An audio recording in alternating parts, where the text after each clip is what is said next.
Thank you. I'd like to welcome everyone to the Assembly Committee on Revenue. Will the Secretary please take roll? Assemblywoman Anderson. Present. Assemblywoman Benitez Thompson.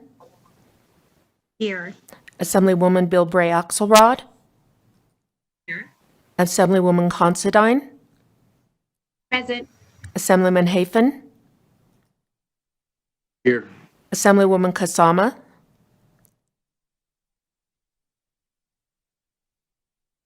Assemblyman Miller. Here. Assemblyman O'Neill. Sorry. Here. Assemblyman Ortlicker. Here. Assemblyman Roberts. Here. Assemblyman Yeager. Here. Chair Cohen. And I am present. Thank you. Assemblywoman Kasama, just we've got the record clear. She's here. She did say that she was here, so we're all present. With that, we certainly have a quorum. I'd like to welcome everyone who's watching or listening over the internet to this virtual meeting. Our meetings for the time being will be held in this format only, with regularly scheduled meetings for 4 p.m. on Tuesdays and Thursdays. Before we begin with our one bill today, we've got some housekeeping. Members and presenters, please silence your electronic devices. Courtesy and respect in our interactions during the hearing is always required. Additionally, courtesy and respect when working with staff before and after the meetings is also required. Committee members will be using multiple screens besides our laptops to participate in the meeting, but also to look at exhibits, that type of thing. Due to this, you may see us looking away from the camera. Please don't take that as a sign of disrespect or of inattention, but we're just trying to make our way through this new virtual world. As a reminder, and as stated on our agenda, we'll have public comment, which will occur at the end of the meeting and may be limited in duration. Details on how to participate during public comment are available on Nellis, which is on the legislative website. Persons who wish to provide testimony or attend the meeting virtually must pre-register online. Registration opens when an agenda is posted on the Nevada Legislature's website. Upon successfully registering, a registrant will receive a telephone number, meeting ID, and instructions for joining the meeting. Also, as a reminder, pursuant to rule number 54 of Assembly Standing Rules, support of a bill or resolution means that you support the bill in its entirety as drafted or with an approved amendment, and by approved, I mean approved by the sponsor. Opposition to a bill or resolution is not supporting the measure as written or opposing the measure as revised by an amendment that has not been approved by the sponsor.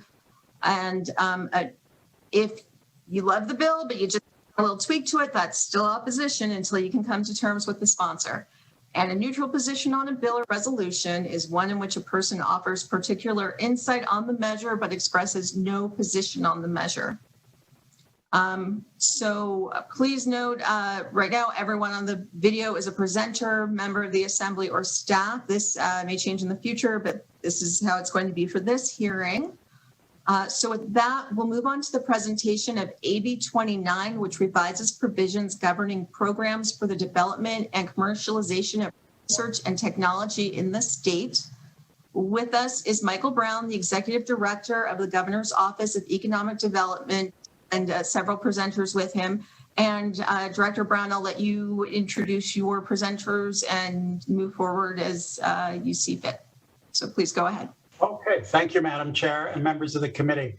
The Knowledge Fund, really the origins of this would actually go all the way back to 1980, when Democratic Senator Birch Bayh and Republican Senator Robert Dole enacted legislation that encouraged the commercial application of academic research through the National Science Foundation and other institutions with landmark legislation that made America competitive globally around the world by trying to find innovation and commercialization of academic research. By the mid-2000s, 2005, 2006, states started to formalize this and link it to their economic development programs, with the state of Utah creating something called the U-STAR program being at the forefront of that.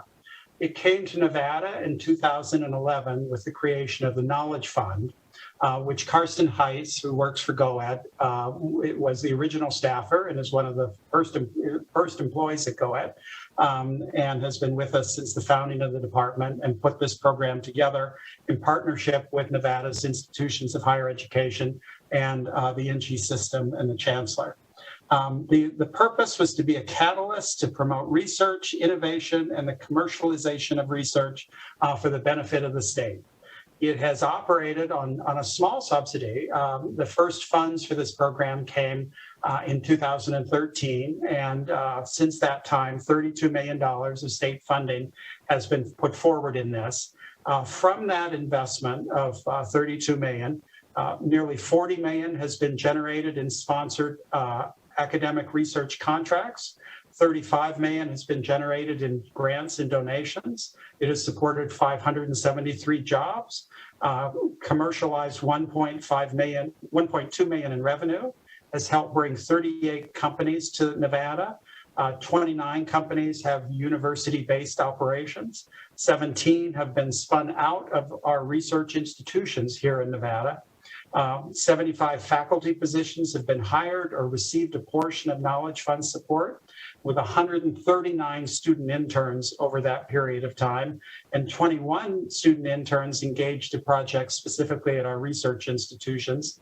108 million has been raised in venture capital for affiliated startup groups, with 67 patents filed and 26 of those patents by companies incubated on our campuses. This is truly a unique program that GoEd functions as a facilitator of. And as I mentioned in earlier hearings, when I came in and recognizing that my agency was now a decade old, I had asked all of my staff to look at their divisions and figured out what needed updated after 10 years. Karsten Heiss had already started on that process, recognizing that innovation is a constantly changing world, and was already endeavoring on legislation for you to consider, which has become AB 29. This is not a day where we're going to inflict death by PowerPoint. Instead, we're going to use this wonderful Zoom technology that we have to bring you experts from Nevada and around the world that have been engaged in this over the last 10 years. The four folks that I'm going to introduce, I counted up, have 13 academic degrees combined from institutions from all over the world. I think this is the most distinguished panel that I've ever introduced, actually, anywhere in my career. And it starts off with Dr. Roland Stephen from SRI International, who joins us tonight from his home in Maryland. Dr. Stevens is also the author of Nevada's first economic development program, and then the more recent Nevada Plan for Recovery and Resiliency.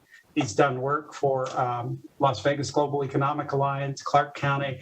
I don't know that there's anyone outside of Nevada at this moment who knows more about Nevada than Dr. Stevens and the work that he's been doing for the past 2 years for Nevada institutions.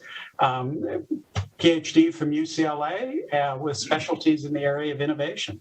He'll be followed by Dr. Bo Bernhardt, who started at Harvard with a dual major and then became held dual professorships at University of Nevada, Las Vegas, and today runs the Blackfire Innovation Center at the Harry Reid Research Park, and is a fifth generation Nevada. Dr. Vic, I'm going to get this wrong. Editzemeyer at DRI is a professor of academic science with a degree from Carnegie Mellon, a PhD from Carnegie Mellon, and is the interim director of research there. And as you know, this is DRI is our research institution without students and is really at the cutting edge of climate change and a whole variety of issues. Dr. Myrtle Gautam will follow him. He's head of research for University of Nevada, Reno. And I will say also has been one of the quiet heroes of the pandemic, making sure that Nevada's public health system had the backup research that they needed to meet all the demands that we've had during the past year. And I spoke with him many times as he made sure that Nevada's laboratories and institutions had what they needed to address the public challenges we face. based. So after they kind of paint the big picture of what's going on in the world, Madam Chair and members of the committee, and also what's going on here in Nevada, Karsten and I would recommend we then excuse them, and Karsten and I would be glad to walk through the bill. And I recognize that you have a floor session that is also possibly interrupting us at 5 o'clock Pacific time. So with that, I would like to turn to Dr. Rowan Stephen to kind of present the big picture, what the world looks like in the area of innovation. Thank you, Michael. Good evening, Madam Chair, members of the committee. Thank you for allowing me to speak. I shall be brief, but try and do justice to this very important question. So one thing AB 29 does is provide a new name, and I think that's consequential. Here at SRI, which takes new technology to market every year, more than a handful, we know that knowledge is not the same thing as innovation. Knowledge is great, invention is great, we need it, and we get it from federal funding and other sources. Innovation means jobs, means long-term economic growth. And the way that the Knowledge Fund has been redesigned accelerates its impact on those two issues. In the long run, jobs and growth, the only things that matter really from the point of view of state government. How does it do it? I want to highlight, several ways, but I want in particular. So it makes it more competitive, and that's good. So the principal research institutions of NSHE have to compete for the money. They have to show their work, as a teacher would say, and that way the best ideas will rise to the top. But the best feature of it is the way that it draws in the private sector. That leads to investment with purpose. It's not simply a question of, well, we have a great department here at UNR, at UNLV, let's spend money on it. It's a question of, we have a great enterprise that needs technology developed in partnership with the Nevada Research Institution. That's where we place our bets, to use a point of a phrase. That is what will yield the kinds of results you want on the ground in the long run. That is, by the way, SRI works through the National Science Foundation. We work with agencies around the world, bringing in the interests of the private sector and tying them to the research enterprise, right, with this kind of investment is a best practice. And I should say, the track record so far, rehearsed by Director Brown, is very good.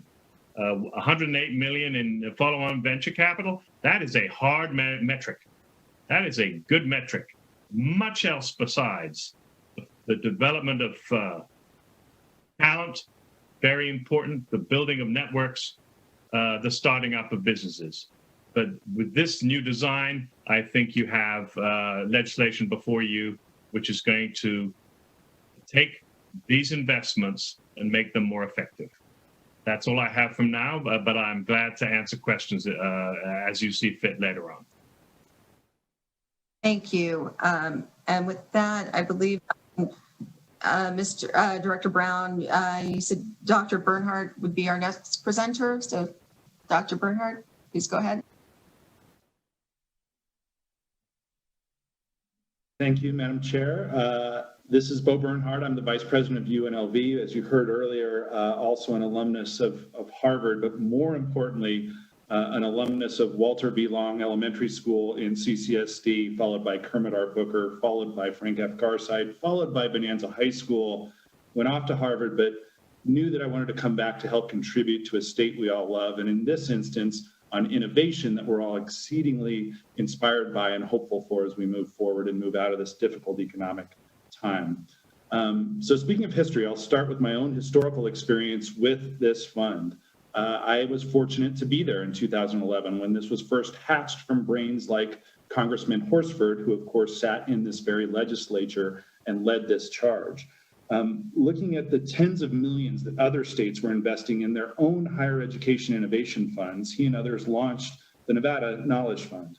At the time, this was seen as a brilliant piece of legislation because it launched really for the first time our first higher education innovation ecosystem, something that did not exist up to that point. Again, as someone who has been here a long time and been at UNLV nearly a quarter century and also holds a professorship at the University of Nevada, Reno, I can attest this didn't exist before that.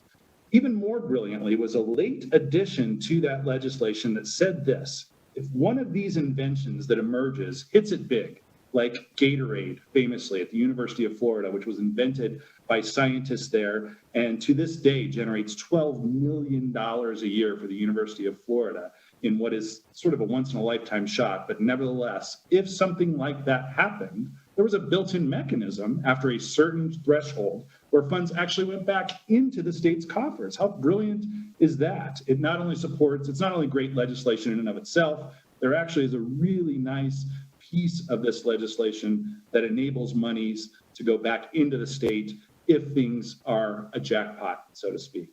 Somehow that part, I believe, has been lost in translation. There's now a thought that perhaps this was intended to serve that purpose, that the very purpose was to generate revenue.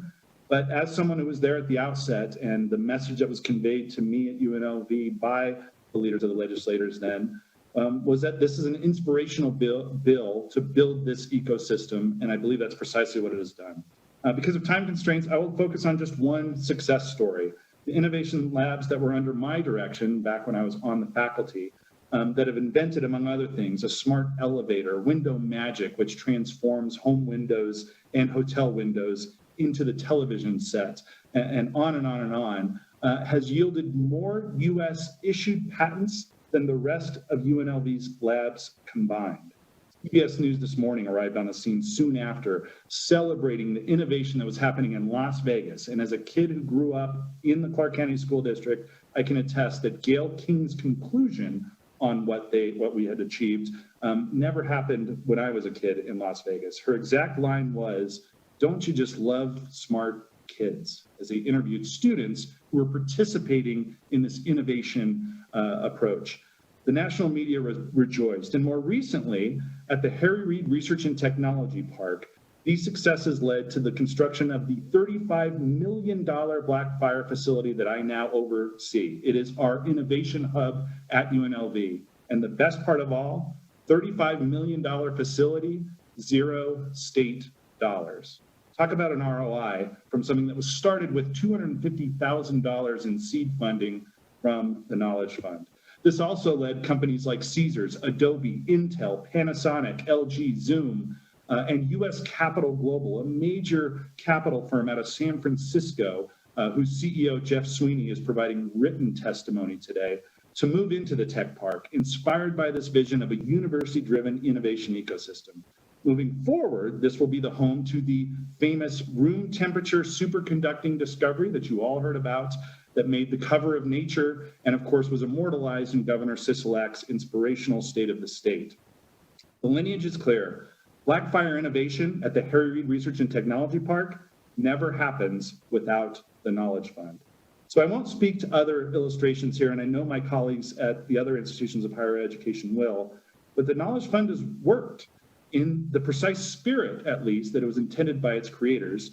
And I believe, as we've heard already from Dr. Stephen, we're improving upon a model that gave us for the first time a higher education infrastructure that, as Director Brown has pointed out, gave us a seat at the innovation table for once and for the first time. And that now moving forward helps us innovate our way out of the most horrific economic time that my home state has ever faced. My understanding is that this is the only $5 million in the entire state budget at this moment dedicated to innovation. It would be a sad time indeed for my beautiful, resilient, and recovering home state of Nevada to lose out on this at this particular historical moment. Those are the only comments I have for the record. Happy, of course, to answer questions afterwards. Thank you. Thank you, Doctor. And Dr. Mazian, if you'd like to go ahead. Madam Chair, members of the committee, thank you. For the record, Dr. Mazian, Interim Vice President for Research at DRI. DRI scientists, engineers, and technicians are problem solvers, and their research efforts drive discovery in areas that impact Nevadans. With support from the Knowledge Fund, DRI launched the Healthy Nevada Project. More than 50,000 Nevadans enrolled. It is one of the largest population health studies in the country and one of the first to provide results to participants. This is important because it allows the participants to discuss with their physicians ways that they can lower their risks of developing certain diseases. The Healthy Nevada Project is now operated by the renowned Institute for Health Innovation. Together, BRI and renowned IHI have received more than $40 million in combined research funding as a result of the Knowledge Fund investment.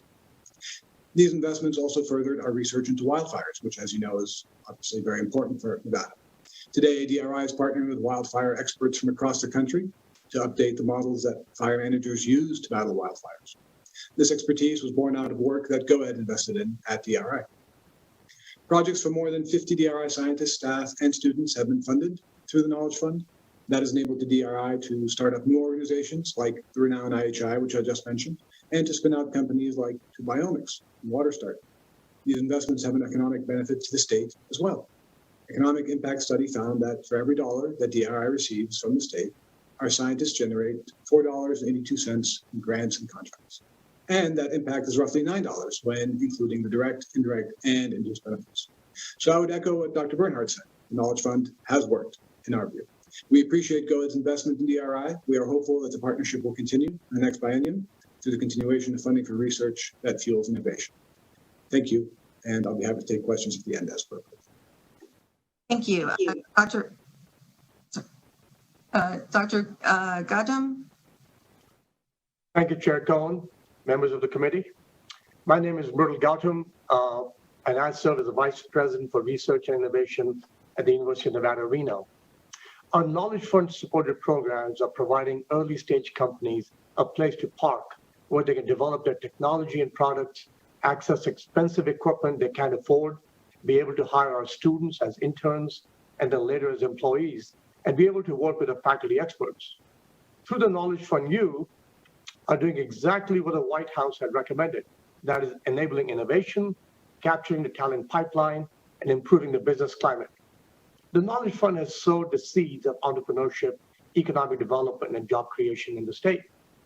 We have brilliant minds and amazing entrepreneurs coming to Nevada with their dynamic startup companies and the inspired employees, and they're joining other Nevadans in setting up some other small and mid-sized businesses in our region.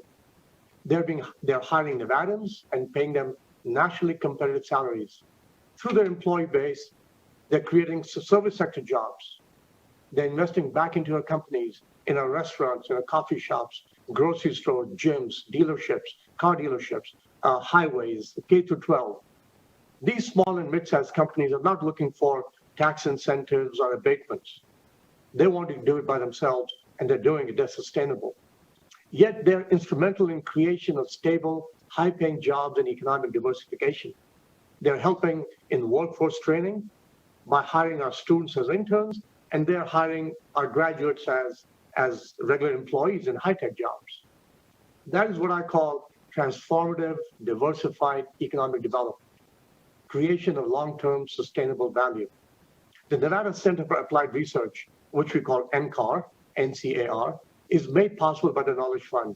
Today, thanks to this Knowledge Fund support, NCAR has helped small companies that started with 1 or 2 people, and they grew up to 20, 60 employees.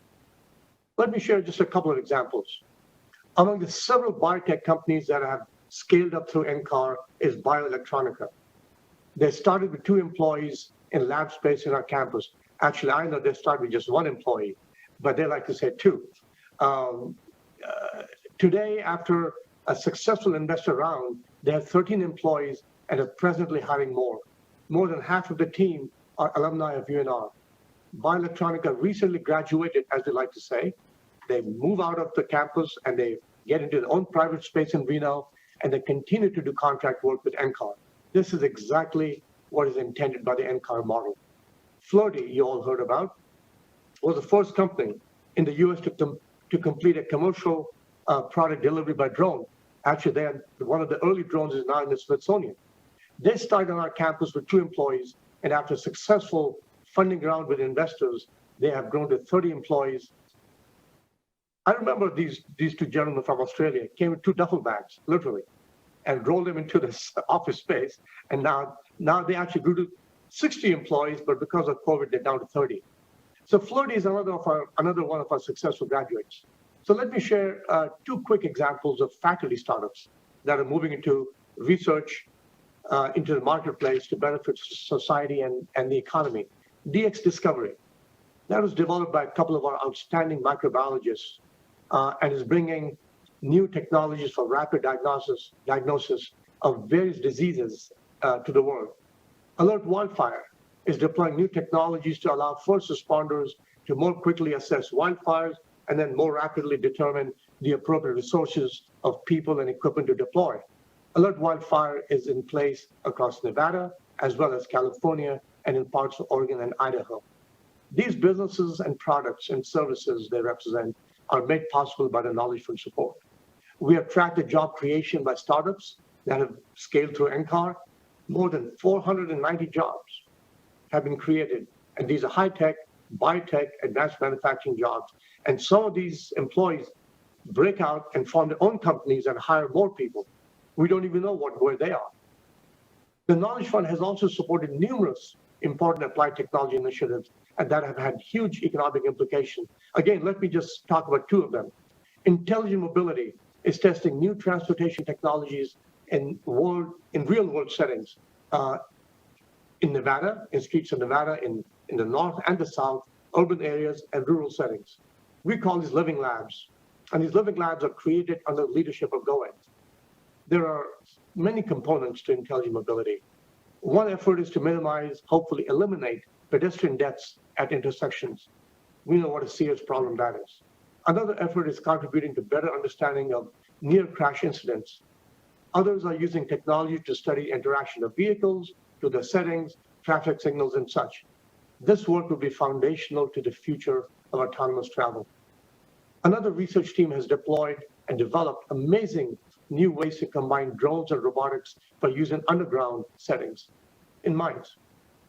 This has important implications for exploration and safety, and this work is now being tested in Nevada mines and by the U.S. Department of Defense. One note, we at UNR are especially pleased to have partnered with our colleagues with Bo, in particular at UNLV, and we have set up a business support program called the Sierra Accelerator for Growth and Entrepreneurship, SAGE, in both locations, that is helping those who don't have companies how to access federal money and bring money back to the state and start their own company. The Knowledge Fund enables all this to happen.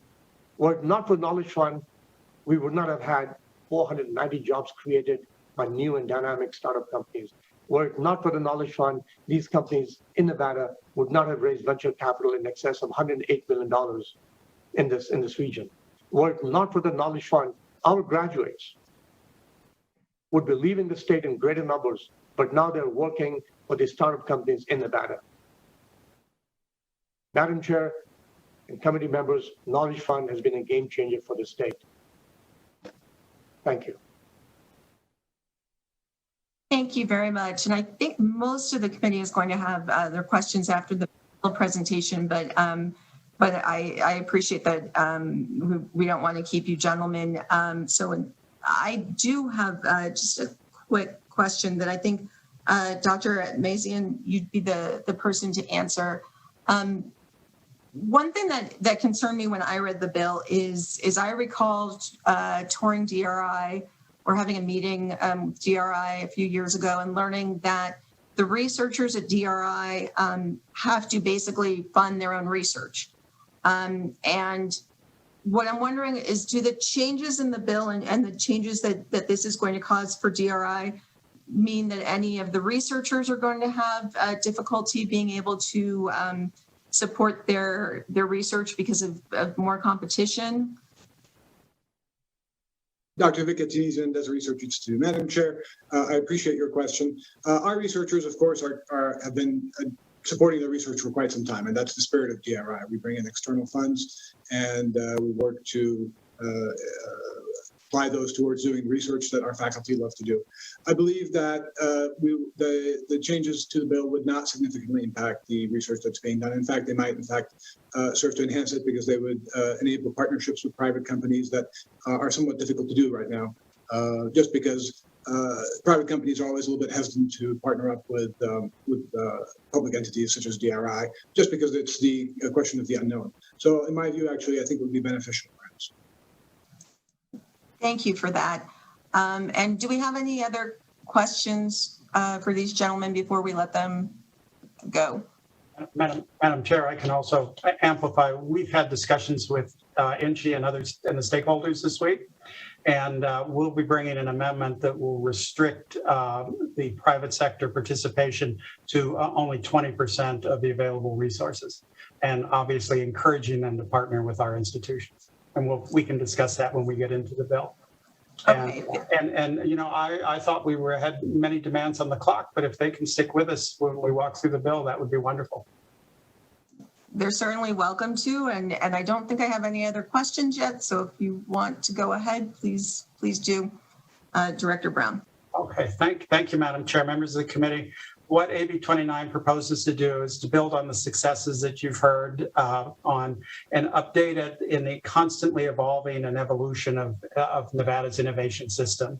One of those changes will be to rename this from the Knowledge Fund to the Innovation Fund. And let me state at this point that this has no connection to the Innovation Zone that would be separately considered. The term of art, as Karsten will detail, is really innovation, not knowledge. And as Director Roland Stevens pointed out. And then we had discussions with the stakeholders this week. This is actually governed, as I said, GOAD is a facilitator of this, but the larger program is governed by a committee that I sit on, the chancellor now chairs, and the university presidents sit on, and we meet about every quarter to kind of discuss what's going on in this area and what's in the area of workforce. And so this is a consensus-driven process. With that, I would turn to my colleague, Karsten Heiss, who can walk through the high points of what we're proposing in AB 29, and then we and this distinguished panel can take questions. Please go ahead, Director Heiss. Thank you, Director Brown. Thank you, Chairwoman Cohen, and members of the Assembly and Committee on Revenue for this opportunity to testify in support of Assembly Bill AB 29. For the record, my name is Karsten Heiss, and I'm the Director for Strategic Programs for the Nevada Governor's Office of Economic Development. But as Director Brown indicated, I've been with GOAD since inception, and before that, my title was actually Director of Technology Commercialization. So very, closely tied to the Knowledge Fund. I would like to give you an overview of the proposed changes of the current Knowledge Fund reform bill, we call it, that are contained in AB 29, as you have in front of you. The proposed changes can really be grouped into four categories. The first categories, and Dr. Brown already alluded to it, is to rename the Nevada Knowledge Account to the Nevada Innovation Account, and really to reflect broadening the focus of the program. The Knowledge Fund in its current form really represents the most suitable instrument and conditions that reflect the structure of Nevada's innovation economy that had been present in 2011 at the time of the enaction of the Knowledge Fund. And it remains the most suitable instrument for subsequent years, as you just heard from the universities. Individually, they represented the great return on investment that we have seen so far. What they have also indicated is that in the meantime, Nevada's innovation economy has gathered momentum with the propagation and attraction of startups, entrepreneurs, entrepreneurial support organizations, innovation centers, both within the state and attracting to the state. So the renaming of the Knowledge Fund into the Nevada Innovation Account, or the Nevada Innovation Fund, will really reflect on this evolutionary process and will be the next step in the development trajectory of Nevada's innovation systems. The second, as already been indicated, is the establishment of a competitive grant program. That's the language in the bill, and we can later on go into depth into that. to replace really the allocation language that's currently in the bill that gives the executive director of GOED the power to allocate to either of the three institutions individual projects, and that will be replaced with a which we call a competitive grant program. And that really is intended not to, spur, competition among the universities, although that is obviously a side effect. But it's really the consequence of expanding the eligibility beyond the three research institutions. And then third, the third group header of the reform is we are updating the definitions of commercialization revenue in order to reflect the increased university engagement with the startup community and technology-based businesses. And then the final and the fourth category, which is a relatively large category, is the revision, or will be the revision, to the technology outreach program. I need to take a step back historically and explain a little bit what the rationale was originally for the inclusion of the technology outreach program in the current Knowledge Fund statute. As Director Brown already alluded to, the Knowledge Fund took a lot of ideas from the USTAR program in Utah. USTAR at the time set up so-called SBIR, STTR centers that they were positioned strategically across the state of Utah to provide support for small tech-based businesses which were induced to or encouraged to apply for small business innovation research, that SBIR stands for, or small business technology transfer, which is STTR, the abbreviation, programs that, which is also otherwise called the Nation's Seed Fund, and which is run by participating federal agencies. So this is where this technology outreach program's rationale currently in statute comes from. So we are proposing to broaden that section and adding 4 additional areas. One area will be mentorship, networking, entrepreneurial training to assist startups and small tech-based businesses. The second additional area will be providing support, assessing the potential at the universities to bringing new technologies to market. And the third that actually elaborates a little bit on the SBIR STTR that I alluded to, and that is to establish an SBIR STTR matching program. Such programs do exist in many states, have been in existence for quite a while, most prominently in North Carolina. North Carolina's program dates back to 2005, actually. And our program would match up to $100,000 of the SBIR Phase 1 award, which a technology startup would obtain from federal agencies. That would be paid out into 2 stages and linked to the Phase 1 success. And then finally, in this proposed language is the establishment of which we call an independent market access entity. And the independent market access entity really would be an entity which board representation by the 3 research universities and would build upon the basic technology transfer offices work and focus, for example, on the creation of spin-out companies, their structure, structuring the appropriate capital table of such spin-out companies, which is extremely important because it would give seed and venture capital investors clarity. It would help with identifying and hiring a CEO who would lead the spin-out and fundraise for the spin-out.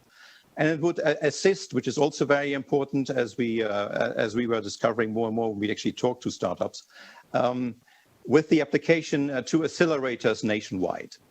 So that really concludes my summary of the proposed changes in AB 29, and we are happy to answer any questions that you may have. Thank you.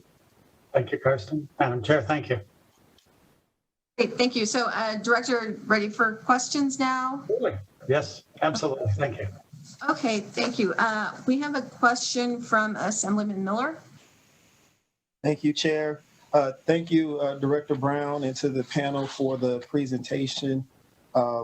It's pretty eye-opening I'm excited about what the knowledge account has done and what the potential of it is for the future. With that in mind, my question is in the area of, I think, maybe the expanded reach of the program. And Director Brown, you mentioned that this is not connected to the proposed innovation zone. So you cleared that up for me. But what I am curious about is if that innovation zone were to exist, would these startups that are associated with that be able to access support from the grants within this program? And if the, yeah, I mean, that's pretty much my question. Thank you, Madam Chair, members of the committee. It's a very good question. The one thing I want to put on the record today is I actually don't have a PhD. And I think two people would call me doctor today. So with this distinguished panel, I want to get that on the record. I stopped with an MBA. Secondly, the intention of this is really Nevada is becoming a place for these very small startup companies, these very small 1-2 person kind of companies, kind of things that would start in a garage, seed companies, companies that are on the verge of trying to seek public capital for their projects. In fact, today I just tweeted out that one of the states. Someone had done an analysis of the states and said that Nevada and Florida were great places for startup companies and gave us credit for this area. But the intention is really these very small micro businesses that are attempting to partner with academic institutions and get their start. And Karsten has experience in this area, and I'm sure many of our folks here have experience much more than I, coming from an old wine industry. So I defer to Karsten and our subject matter experts. Thank you. And I'll just remind everyone to please state your name for the record. Michael Brown. Speak. Michael Brown, director of GoAd without a PhD. So. This is Carsten Heiser, for the record, also without a PhD, but also 2 master's degrees, so did some time at universities. To your question, Assemblyman, innovation zones, innovation districts cannot thrive without startups, without educational research institutions. They are part of the assets that form innovation systems.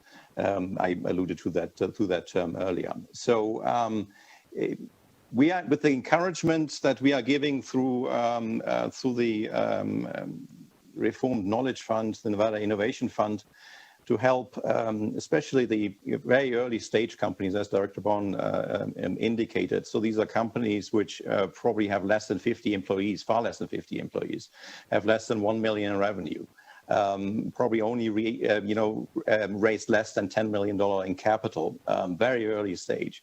They are encouraged to work with the universities to solve their technology problems. So that would be open to any company in this state. Thank you. And can I just jump in and ask, there was mention made of this being about small businesses, but the definition of private entity in section 1 sub 2 doesn't mention small businesses. So is that going to be part of the amendment, kind of clearing that up, that this is geared towards small businesses? Michael Brown, Director, GoAd, for the record. The intention originally was to do that in the grant-making process to define that. But if the committee wishes, we can narrow that and place it into legislation specifically. Unfortunately, there's multiple definitions of what constitutes a small business. And for example, for the purpose of the PETS program that Treasurer Conine and I used, we did not use the federal definition. We used the 50 employees and under. But if the committee wishes, we can work on language that would define that. The original intention was, as part of the grant process, was to develop it there. I'll let my colleague Karsten amplify on that.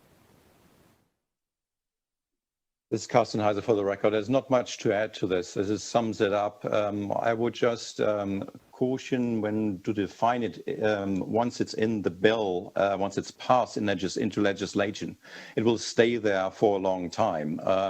So if you restrict that specificity to, say, the number of employees, that would probably be lasting. If you are getting really into detail and classify it through, with, for example, annual revenue or capital raised, that could change over time, and then it would get tricky.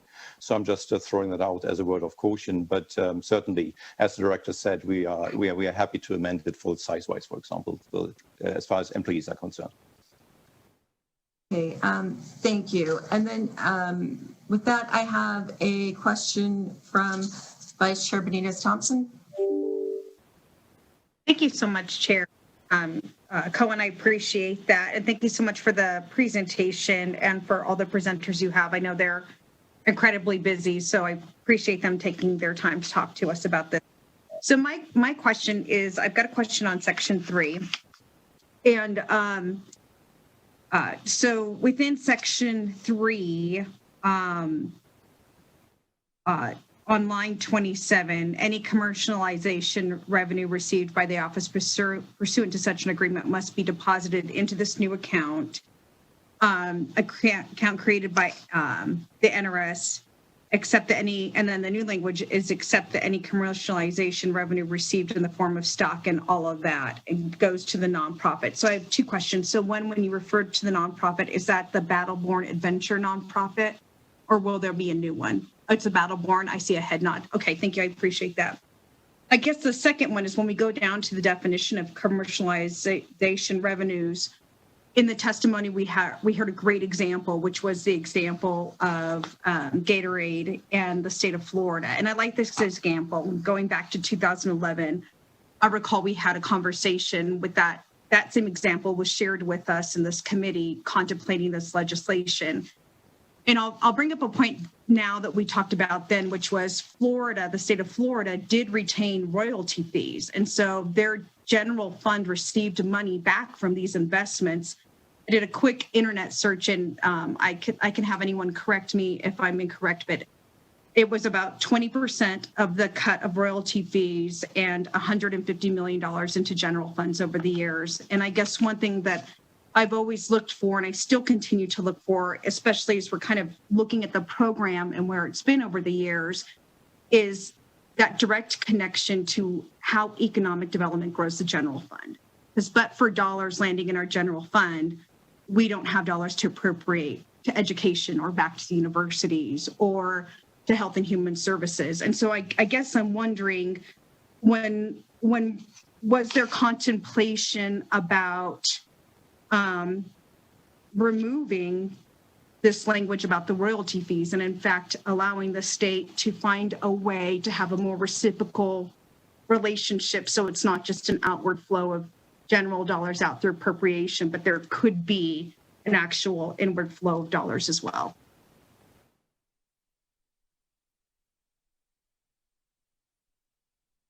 Madam Chair, I'm going to defer to my colleague Karsten on that particular provision, and I don't know if we have some of our NG friends still with us that can address that also. And I see Dr. Myrtle has his hand up there. Chair Thompson, Myrtle Gautam, for the record, Vice President for Research and Innovation. So I came here in 2013, October 2013, from West Virginia. There was no way that university faculty, so when they they develop a technology, they can either license it or outright sell it, or they get royalties on that, or they get equity.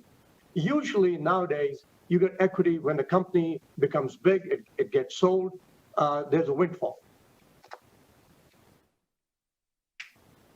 The universities in the state cannot hold equity, which means you cannot negotiate, which means a swath of negotiation on technologies was impossible.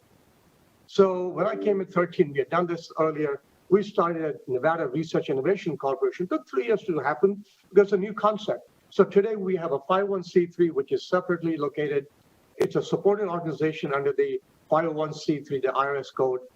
And we can now assign technologies to this corporation, and that corporation can now either license technologies, hold equity, do anything. Equity is a major component. That's one big thing on the transaction side. The other was the culture. Other was the ecosystem. There was no ecosystem existing. You couldn't have a faculty member who goes out and looks for early stage seed funding, which is what they need. And then we can help them develop a technology, and they can get to the point where somebody likes it. But a thing on a research bench has no value. Somebody has to develop that. That means you have to have a buyer, a CEO who comes in, who manages his faculty members. People like me, we know how to turn screws and write equations. Don't trust me to develop a company. I need somebody with a business sense. Those are kind of things which didn't exist. Knowledge Fund is now in Reno. We had no seed fund. Today we have 5 or 6. They started the past 5 years.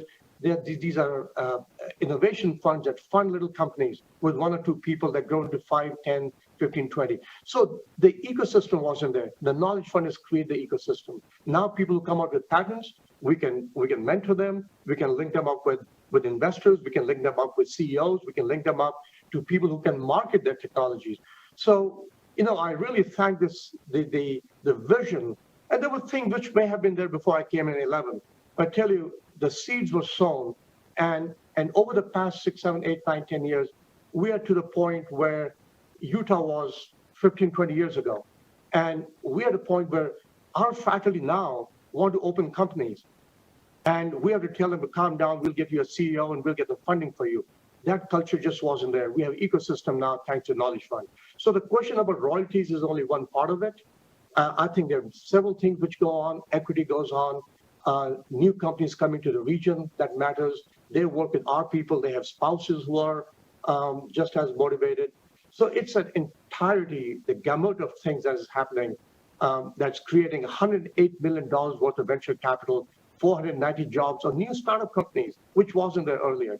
That is economic development, jobs and wealth. Wealth, I don't mean millions of dollars. Wealth, I mean that I can take care of my kids. I can take care of my kids' winter clothing and put that's what I mean. And I appreciate that. And I guess wealth, from my perspective as a legislator, would mean that since the inception of this program and so many of our economic development programs in 2011, that we would be able to say, a decade forward, here's the wealth that the state has been able to accumulate from the investment in these programs. And here's how our general fund has grown from those. But we don't see a growth in general fund.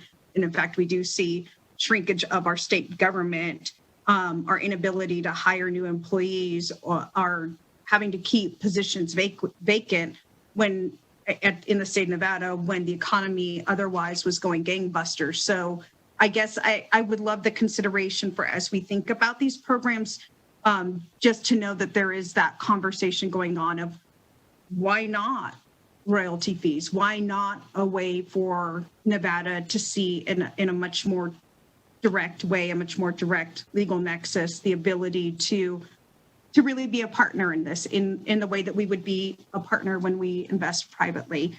I have a couple other questions, but I'm sensitive about time, so I'll just stick it to I'll just stay with that on that section 3. Thank you, Madam Chair. Thank you. With that, we have a question by Assemblywoman Anderson. Do you have a question? Thank you. Thank you, Chair Cohen. So my question actually has more to do with the grant and how exactly that is being considered.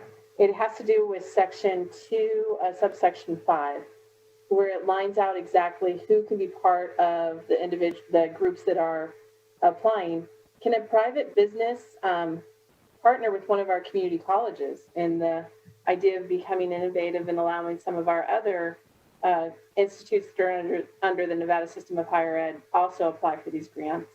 That's my first question. And then my second is, who will be judging the grant awarding since it is a competitive grant? Michael Brown for the record. Let me turn to my colleague, Karsten. Yeah, this is Carsten Heitz for the record. Thank you for the question.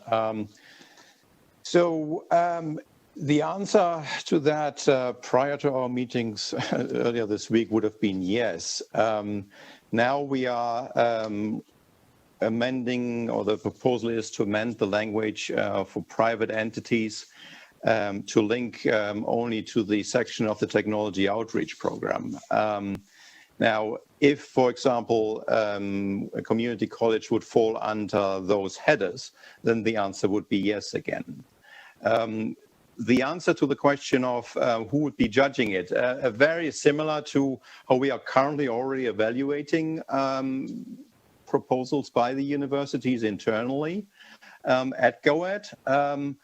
However, depending on the grant program, you want to bring in experts externally as well as, it would fit the grant program.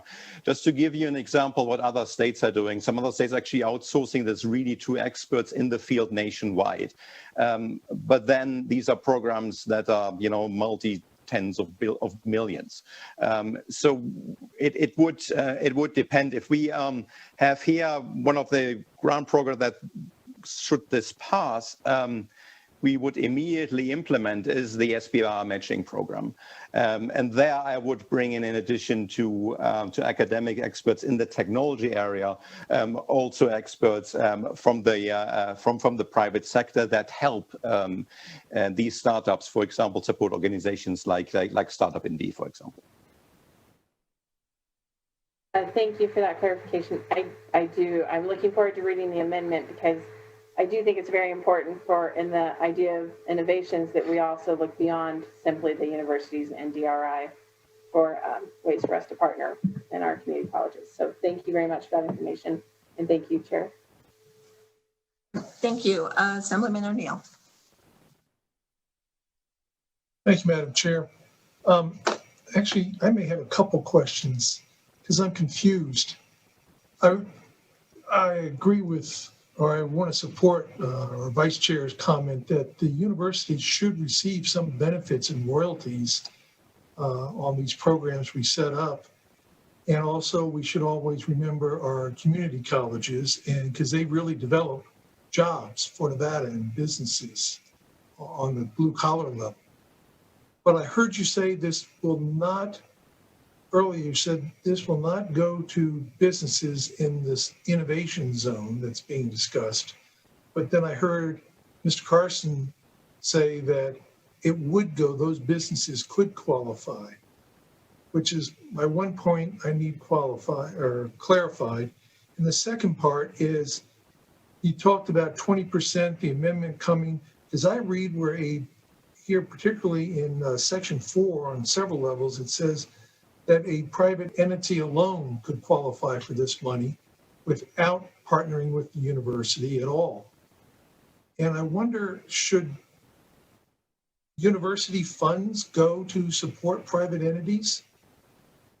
Or should the university be the leadership, and then if they want to partner, or can partner with a private company? The university should come first, not the entity. It reads right in here, a private entity or. And it's the or that bothers me. So the two parts is clarify about companies in this discussed innovation zone, and then that one part about or.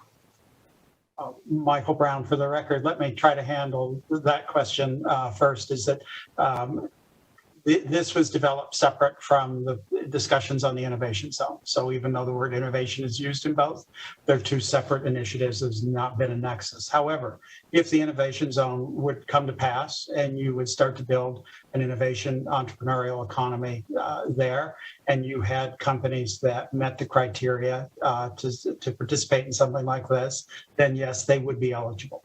But there's no direct linkage, Assemblyman, between the proposed innovation zone and the proposed update of the Knowledge Fund through AB 29. Thank you for that clarification. Now, how about the second part on the private enterprise alone? Let me ask, Michael Brown again, for the record. Innovation is something that's constantly moving, constantly changing, and I'll let Karsten address the thinking in this area. But certainly, I know that we are just seeing a whole host of very small, tiny startups come to Nevada, attempting to make this their home, and I'll let Karsten address that. Yes, thank you. It's Carsten Heiser for the record. Let me just take one step back. Prior to the discussions we had with the research institutions this week, that is the language that you, Assemblyman O'Neill, are currently referring to, where it says private entity or, and then it lists the other options. The intent was, at that time, if there is a early stage technology-based startup that needs help with prototyping, that need with validation of their technologies, to build the minimum viable product, to help with testing in labs, for example, that in specific technology areas that we want to foster in this state, they would become eligible. So this is not, it was never intended to be corporate welfare for large corporations, but only for these really tiny startups. Now, this week, we have agreed with the universities to change that language, which you see in the section line 10, where it says private entities or, to private entities as described in the technology outreach program section of this bill. So in this section, the only private entities left would be, for example, entrepreneurial support organizations that provide mentorship or entrepreneurial training, or that would help with or would work with the universities to identify technologies and take them to market. Or within the SBIR matching program, it would be eligible a private company that got awarded a phase 1 SBIR grant from the federal government, and we would match up to $100,000. Now, usually, that's the requirement of an SBIR grant. These technology companies have to work with faculty members at universities. The chances are that these faculty members are at either of the 3 research institutions, but not necessarily, because there are companies in the state coming to the state that work with principal investigators, for example, at Ohio State University, at UC San Diego, at MIT. We still want them to be included in here as well, because we have an interest to help these startups grow. So that is the only exception here, where it would go directly and 100% to a private company.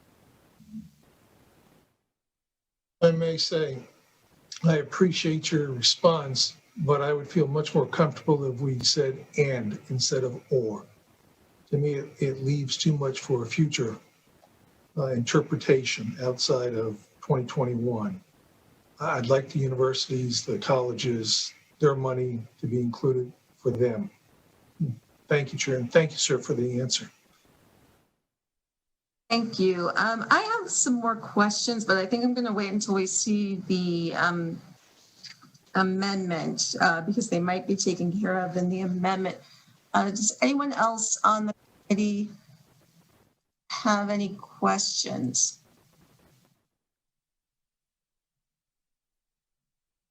Okay. I'm sorry. I saw Assemblyman Miller and Assemblywoman Kasama. Did you raise your hand?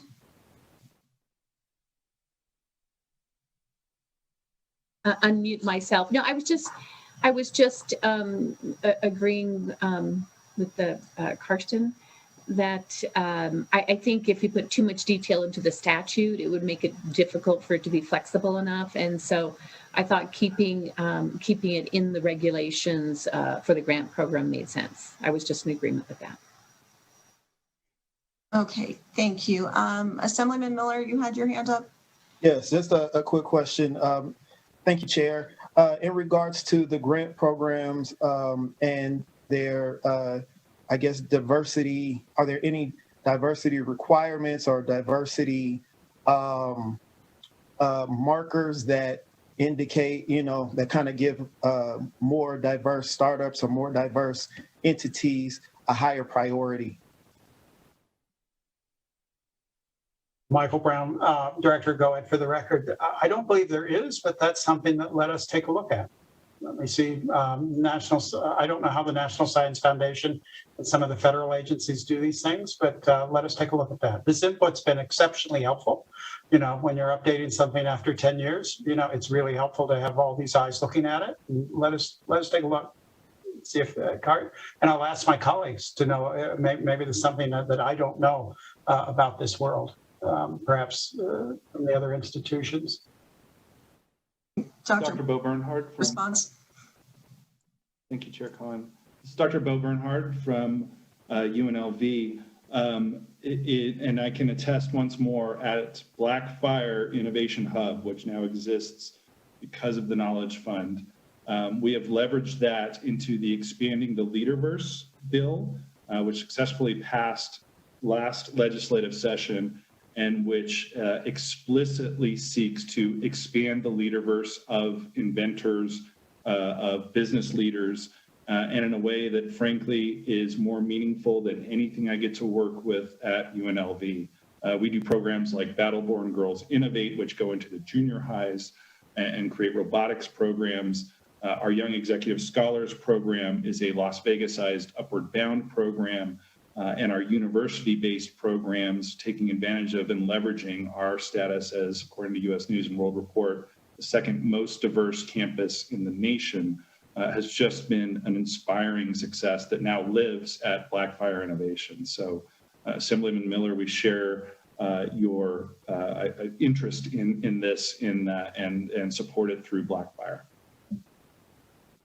Thank you all. Thank you, Chair, for the time. Thank you for the answer. I would love to see more, you know, in the amendment or whatever that actually deals with diversity when it comes to the granting process. So thank you all. So, Madam Chair. Go ahead, Doctor. Myrtle Gautam, for the record. So, Assemblyman Miller, we do have programs, for example, in the Venture Fund, which got resources from the Knowledge Fund. A lot of that money went to minorities and women. Those are small funds. So it's a proof of concept, the only proof of concept fund in Nevada, and quite successful, but then we ran out of money. During the last year, we've had several series. The Black Business Forum, for example, on August 5th last year, we had that. Then we had alternate financing for startups, which was most of the panel were from BIPOC community. The Future of E-commerce, which is all women CEO panel, by the way. So we've focused on socially responsible investments in our seed funding. And you know, the thing about these small funds is they're not at a point where they can give you royalty. So we get equity. So we have equity in these companies. If they were to grow big and sell, the money will come back, go back to the state. But right now, in this region, in the state, the ecosystem is such that they're still developing, and the companies aren't mature enough to be sold or sell the products to bring the resources. So yes, our goal is to help across the board, BIPOC communities, students who are first generation, low income, provide them with resources and opportunities, more important.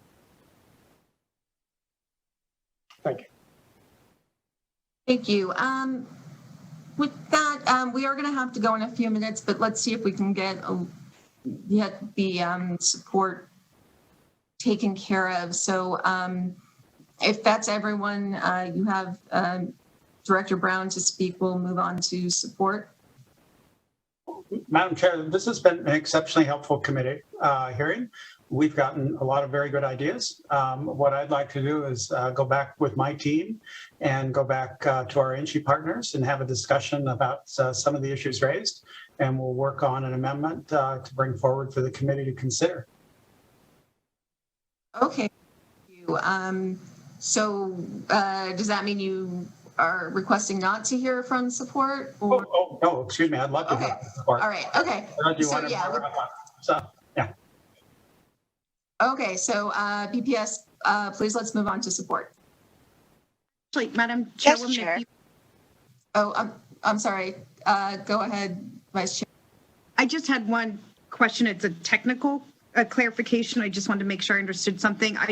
But if I didn't know if there'd be a chance to ask questions on on the section of the bill, or if you wanted to go into support and end the question. So go ahead. Okay, it's real quick. And so just for the record, section 1, the technology readiness level, and it looks like it's going to be tiered because I later say a reference to like a level 3 in later in section 2. So I guess would those be akin to the levels that we see with the Battleborn venture nonprofit, how they kind of use a typology to reference different businesses, or would this be a new framework that would be set up? This is Carsten Heiser for the record. No, this is actually the federal government's tier. It was originally comes out of NASA, and they are tiering running from 1 to 9. And 3 is about the prototyping stage where you demonstrated the validity of a technology within a lab, but not yet outside the lab. And the rationale for this was to get closer the technologies to market. This is why we put in technology readiness level 3 for projects to be funded at the universities. Oh, thanks. I appreciate that. So you're referencing the federal government. I think you said NASA, but that's a different program than the federal R&D tax credit program that exists then. I shouldn't confuse those two. Is that right? This Carsten Heiser for the record. No, they are different. Yes, NASA originally instituted the technology readiness levels. Others have adopted it. They are now adopted worldwide. They run from 1 to 9.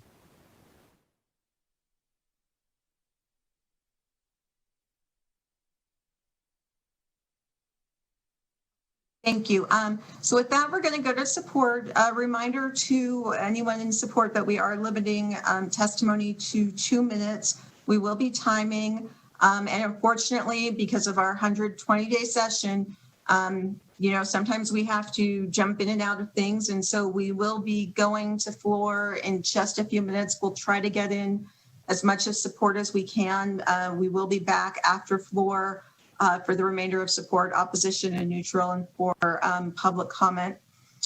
So with that, BP, please go ahead. Yes, Chair. To testify in support of Assembly Bill 29, please press star 9 now to take your place in the queue.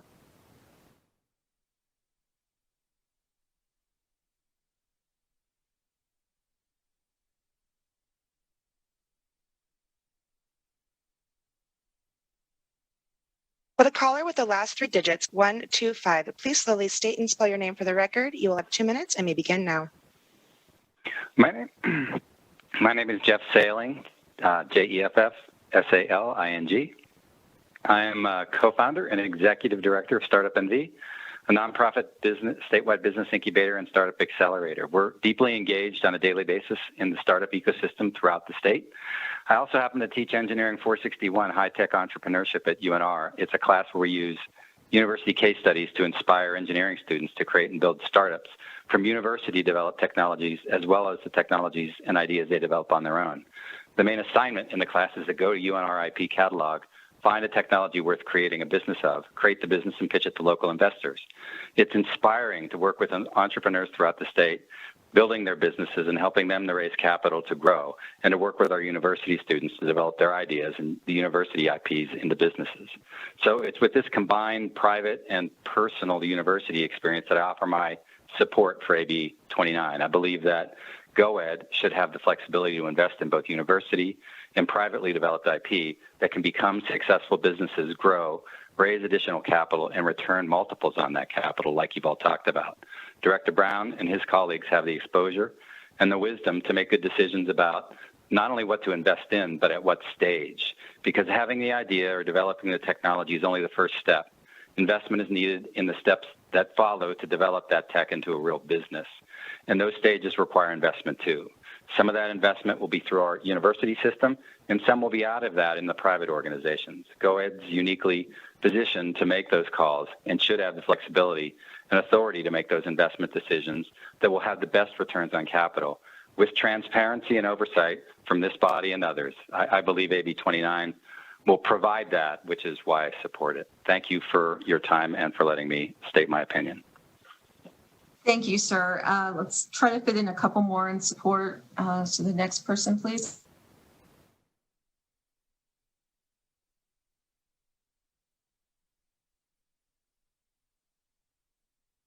Will the caller with the last three digits, 401, please slowly state and spell your name for the record? You have 2 minutes and may begin now. Hi, this is Kathy Flanagan. Kathy, Kathy, Flanagan, Flanagan. Good evening, Chair Cohen and committee members. For the record, I represent the Southern Nevada Water Authority, and we're in support of this bill as programs like the Knowledge Fund have helped launch important innovations such as the Water Start program. Thank you very much for your time.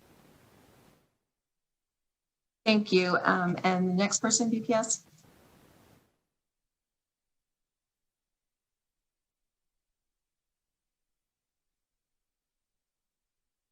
Hi, will the caller with the last three digits, 462, please slowly state and spell your name for the record? You will have 2 minutes and may begin now.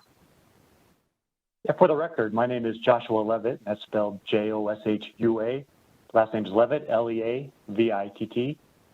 And good evening, Chair Cohen and members of the Committee on Revenue. I'm representing the Society for Information Management Las Vegas chapter. We're an organization of technology executives, industry leaders, educators, and entrepreneurs throughout Southern Nevada. In addition to providing an exchange of ideas, we strive to provide advocacy for important issues and bring a wide range of strategic forecasting and technology expertise to serve the state of Nevada. Encouraging entrepreneurism and creating new means to support startups and bring new technologies to the market is an investment in Nevada's economic diversification and the growth of STEM and creative workforces. SIM Las Vegas highly supports AB 29. We believe the bill will evolve the purpose of the knowledge account to better align and support local entrepreneur ecosystems by providing further means for aspiring entrepreneurs to work with research institutions to create and patent intellectual property, raise capital, recruit talent, design scalability, and bring products to market. We applaud the transition to a competitive grant program and the inclusion of private entities as eligible recipients, believing it will further spur innovation and diversity and foster the next generation of entrepreneurs in Nevada. And Nevada needs more active entrepreneurs.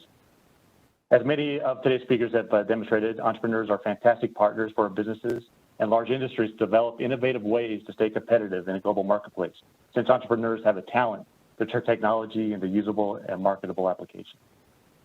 On behalf of SIM Las Vegas, I thank you for the opportunity to testify in support of AB 29, and I'm happy to answer any questions if any arise. Thank you.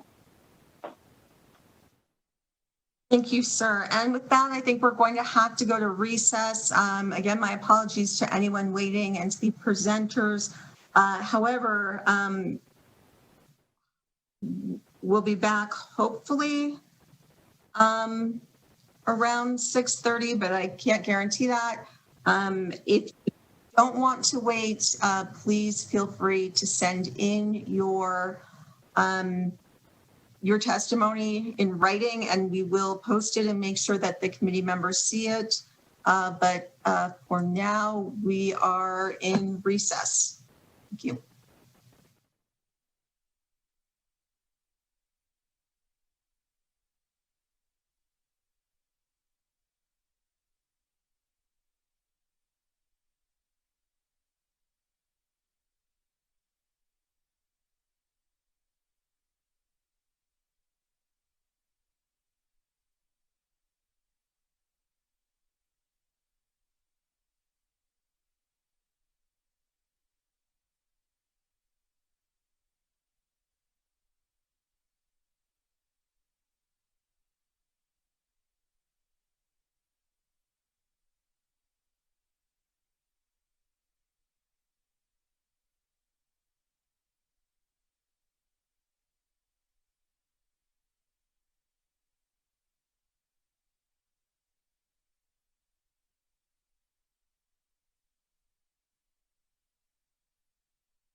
Chair, broadcast is now ready. You may call the meeting. Okay, thank you. We're going to call this meeting back to order and continue with testimony in support. If there's anyone else on the line, please go ahead and put them through. Yes, Chair. To testify in support of Assembly Bill 29, please press star 9 now to take your place in the queue.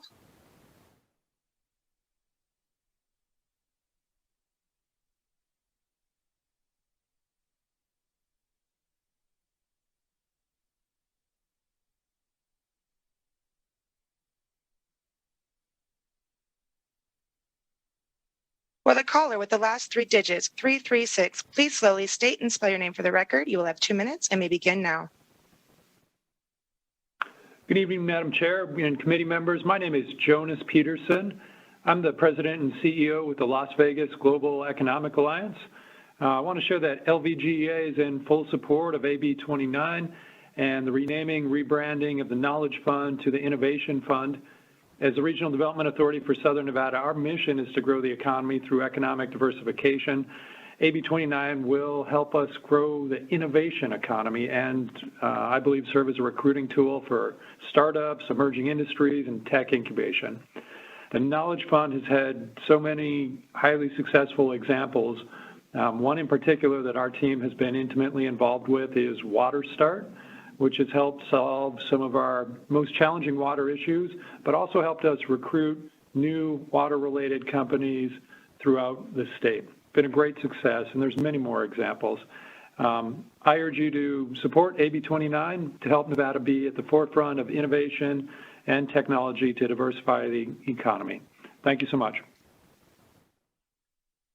Thank you, Mr. Peterson. Can we please have the next person in support?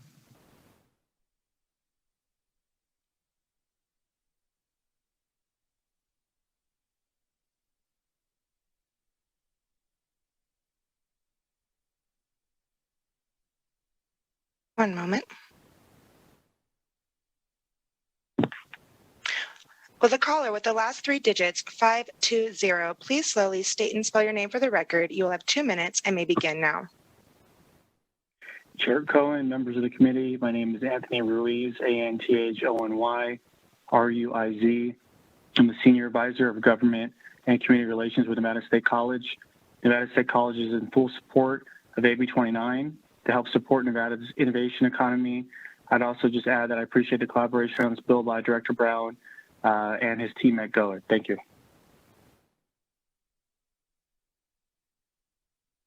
Thank you, Mr. Ruiz. Is there anyone else in support? Yes, Chair. Will the caller with the last 3 digits, 400, please slowly state and spell your name for the record. You will have 2 minutes and may begin now. Thank you, Chair Cohen and members of the committee. My name is Carlos Cardillo, C-A-R-L-O-S, C-A-R-D-I-L-L-O, and I am the director of the Nevada Center for Applied Research, also known as NCAR at UNR. My comment today is in favor of the Assembly Bill 29, because with investment from the Knowledge Fund, NCAR was created to support the development of companies, entrepreneurs, and jobs, and nurture collaboration between industry, higher education, and government. NCAR serves as a portal for industry, allowing access to university resources and helping industry to establish collaborative relationships that promote innovative research programs and scientific studies to address real-world problems. Also connect industry partners with governmental agencies to promote pilot programs and initiatives, facilitate access to specialized labs and equipment, build teams of faculty, scientists, doctoral students, and grad students to work on complex development, and also provide access to support resources such as mentoring and interns. Here are some of the key performance indicators that you hear already, but I'd like to repeat in some of them. Since November 2015, with the support of the Knowledge Fund, NCAR has brought more than $25 million in service, sponsored research, and donations back to the university and the community. Currently, 29 companies have operations based at the university facilities, more than 490 jobs created by those affiliated companies, and close to $110 million in capital was raised by those companies. Besides the return that I'm presenting, I believe it is clear that the Knowledge Fund has produced an impact in the region through research, development, and innovation. And your continued support of the Knowledge Fund will continue to make a difference for Nevada. Thank you for allowing me to present. Thank you, sir. Do we have anyone else in support? Yes, Chair.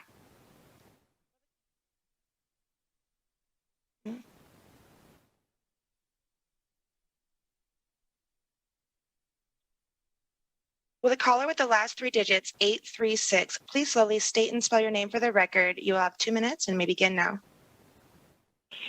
Thank you, Madam Chair. My name is Nathan Allen, Nathanallen.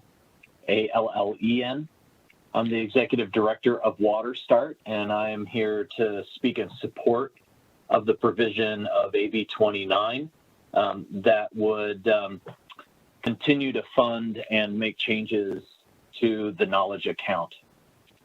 WaterStart's a nonprofit organization that was initially founded through a partnership between Southern Nevada Water Authority, the Desert Research Institute, and the Governor's Office of Economic Development. We received our startup funds in 2015 with a knowledge account grant to the Desert Research Institute, who acted as our parent company. And with this support, our membership quickly grew to include the largest water agencies and consumers from across the state of Nevada. These funds that we received from the knowledge account were used to develop an operating model and hire staff dedicated to benefiting Nevada's economy by both attracting tech companies to the state that would invest and employ people while also helping to address the state's water challenges with innovative solutions. Today, WaterStart has roughly received just over $4 million in knowledge account funds. These funds have been directly matched with another $3.4 million from our members and another roughly $1 million from additional grants that we've received. The results from the program and the work that WaterStart has done in the state, we've delivered 34 pilot projects addressing needs around water innovation in the state. 8 of those partnerships were created between tech companies and universities in DRI. We've attracted 16 of those tech companies to the state. They are projecting to employ 139 new jobs. Currently, 21 people are employed by these companies as a result of this funding, contracting then an additional 3 local manufacturers in Henderson. We're calling in today to support the changes to the Knowledge Fund to give the Governor's Office of Economic Development additional flexibility to support programs like ours that are innovative and not only have a significant economic development impact, but can also address significant challenges to water. That's another limiting factor on our economy. Last year, we spun out of the Desert Research Institute because our membership has grown internationally, where we now deploy technologies that benefit more than 30 million people across 3 continents. And we would like to continue to have Nevada economic development as a core part of our activity, and being able to apply now going forward with this legislation as a private organization to continue to receive support to do this work in Nevada. This legislation will allow us to continue to receive funds. Thank you for your time. Thank you, sir. And we'll take the next person in support.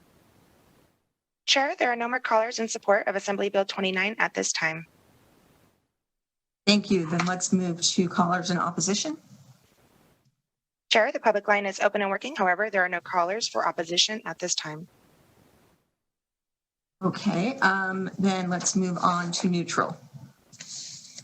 Chair, the public line is open and working. However, there are no callers for neutral at this time. All right, with that, again, I will remind anyone who's watching who wasn't able to get through or maybe watches later, feel free to send in any comments as exhibits. In the meantime, Director Brown, would you like to make any closing statement?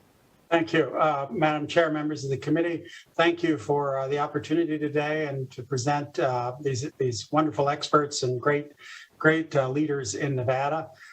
During the recess, it occurred to me, the question was raised about community colleges, and I should have stated that Goad Karsten, who leads our Knowledge Fund and leads the efforts with the research universities, we have another person, Stacy Bostwick, on our staff, who leads the workforce innovation work with a separate fund, the WIN Fund, and works directly with the community colleges on partnership programs there, and they kind of operate in tandem. And then Chancellor Rose has expanded the university presidents meeting now to include the community college presidents and Stacy Bostwick, so that we have a holistic approach to this. And so I should have mentioned that we basically have kind of two programs serving those two different target markets. Madam Chair, members of the committee, with respect to some of the suggestions that came forward, often when you're doing grant programs like this, you do it on a rating system and you give points to various projects. And one possibility that I'd like to explore over the weekend is we could create a program and where points would be provided for issues of diversity, issues of partnership directly with Nevada institutions that would give those applications priority over other applications. But I'd like some time to kind of talk to my INCHI partners about that, but we could memorialize it then for the record going forward. And on the issue of general fund revenues, this is vexing for me. I wasn't around, I wasn't engaged in these matters then. I did have a chance, I looked back in 2013, and my predecessor, Mr. Hill, was very circumspect when this program was launched. He was very cautious about this, and he said that it would take many years for these things to incubate and develop. But his focus, from what I see in the legislative history, was one of creating jobs and creating this innovative economy. Chancellor Klaich at that same hearing talked about tax revenues, but from what I read of this, it would be tax revenues that would basically kind of be produced from the innovation economy that you were created. So it would be secondary. I don't find references where the intention, at least in this limited legislative history, I was able to pull that there was a commitment of a general fund revenue. But I'd love to learn more about that. This is just something where I don't have knowledge. In closing, I'd like to consider the other suggestions that were made by the committee and talk to INCHI and our partners over the weekend and circle back to you, Madam Chair, next week. And Jimmy Hum and Michael Flores and I will continue to finish up the amendment to bring to the committee. Innovation is constantly moving. When the Knowledge Fund was created in 2011, 26% of Americans who had a mobile phone was a BlackBerry back in 2011. And so you can see how far and fast we've moved just since that era. And I appreciate the time today. I think this program is something Nevada can have great pride in, and incredible academic leaders that we have engaged in it. So thank you for the opportunity today. Thank you, and we certainly look forward to seeing the amendment and how your work continues on this. So with that, I will close the meeting on 29 and open up the meeting for public comment. As a reminder, public comment may be limited based on participants. Are there any comments? Do we have anyone on the line for public comment? Yes, Chair. If you would like to provide public comment, please press *9 now to take your place in the queue.